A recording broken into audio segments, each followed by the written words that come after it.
Hello दोस्तों, मैं अजय। स्वागत है आपका मेरे चैनल लॉ के ज्ञान में। और आज हम डिस्कस करेंगे एक नया लीगल मैक्सिम जिसका नाम है अ फोर्टियोरिटी। इसका मतलब होता है from the stronger point of view. ये एक आर्गुमेंट होता है। फोर्टियोरिटी मीन्स एक ये आर्गुमेंट है जो कि एक स्ट्रॉन्गर रीजन की वजह से आ रहा है।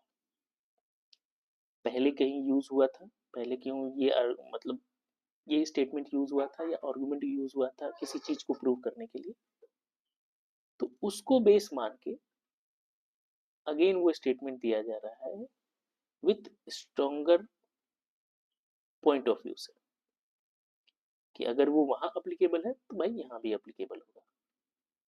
ठीक है, अगर आप उस चीज में अप्लीकेबल कर रहे हैं, किसी एक पर्टिकुलर इंस्टेंस में अप्लीकेबल कर रहे हैं, तो अगर उससे रिलेटेड कोई सिचुएशन है, इंस्टांस है, ट्रांजेक्शन है, और वो सिमिलर सिचुएशन को बताता है और कंपेलिंग सिचुएशन पैदा करता है, हाँ भाई ये ठीक है, वही सेम सिचुएशन है, तो आपको जो प्रीवियसली अप्लाइड प्रिंसिपल है वो यहीं यहाँ भी अप्लाई करना है। इसीलिए यहाँ इस प्रिंसिपल को बोलते हैं fortiori which comes from the stronger argument. ये मैं जो लिखा है मैं उसे पढ़ के बताता हूँ आपको, उसका मीनिंग भी समझाऊंगा। And a fortiori argument is an argument from a stronger reason, meaning that because one fact is true that a second related and the included fact must also be true। कहने का मतलब यही है कि अगर किसी पर्टिकुलर इंस्टेंस में कोई पर्टिकुलर फैक्ट ट्रू है, तो अगर सिमिलर इंस्टेंसेस आते हैं तो वहां भी ये फैक्ट ट्रू ही होगा। A legal maxim, a fortiori is a Latin term meaning with the stronger reason। Means जैसा कि मैंने बताया कि जो कॉन्सेप्ट या आर्गुमेंट आ रहा है वो विद स्ट्रॉन्गर रीजनिंग आ रहा है, क्योंकि वो पहले कहीं अप्लाई हुआ था, अब मैं उसे अप्लाई कर रहा हूँ सिमिलर इंस्टेंसेस में, सिमिलर सिचुएशन में, सिमिलरली टाइप के केस को डील करने के लिए। All the more so, it is used in the legal reasoning to argue that if a particular fact or the principle applies in one case, then it should apply even more strongly in another case, where the reasoning is even more clearer or the more compelling। जहाँ की reasoning मोर clearer है और मोर compelling है, तो हम previously applied theory को हम यहाँ प्यार से अप्लाई कर सकते हैं, और जो कि हमारे पास स्ट्रॉन्ग रीजनिंग के साथ भी आ रहा है। इसके इस लीगल मैक्सिम का केस लॉ देखें तो यूनाइटेड स्टेट्स वर्सेस रॉस 1982 का केस है। इसमें supreme court of US supreme court ने बोला था कि if police officer can search a vehicle without a warrant when they have the probable cause, मतलब कोई पुलिस अफसर है, उसके पास प्रोबेबल कॉज है और विदाउट सर्च वारंट के वो अगर किसी व्हीकल को सर्च कर रहा है, then a fortiori they can also search any container within that vehicle if probable cause extend to them।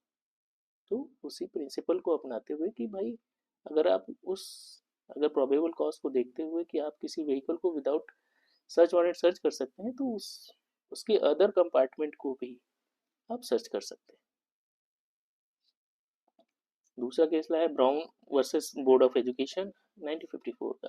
ये भी यूएस का ही केस है। If the supreme court ruled that the segregation in the graduate school was अनकॉन्स्टिट्यूशन in sweat versus painter, मतलब sweat versus painter के case law में आया था कि अगर ग्रेजुएट स्कूल में सेग्रीगेशन अनकॉन्स्टिट्यूशनल है, बच्चों का सेग्रीगेशन किया जाता है या किसी पर्टिकुलर थिंग के लिए सेग्रीगेशन किया गया है, तो ये एक स्ट्रॉन्ग रीजनिंग देता है। देन अ फोर्टियोरिटी स्ट्रॉन्ग रीजनिंग यही है कि it should also be unconstitutional in primary and the secondary school where the harm of segregation even greater।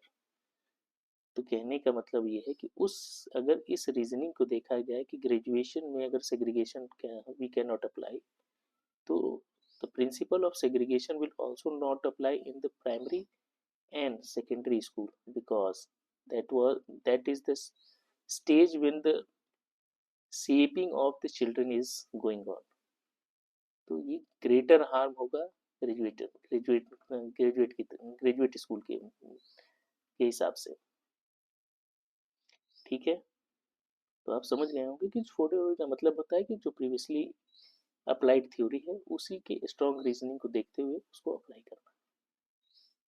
That's all from my side. अगर आपको वीडियो अच्छी लगे तो आप इसे लाइक करिए, सब्सक्राइब करिए और आगे लोगों को शेयर करिए। Thank you very much.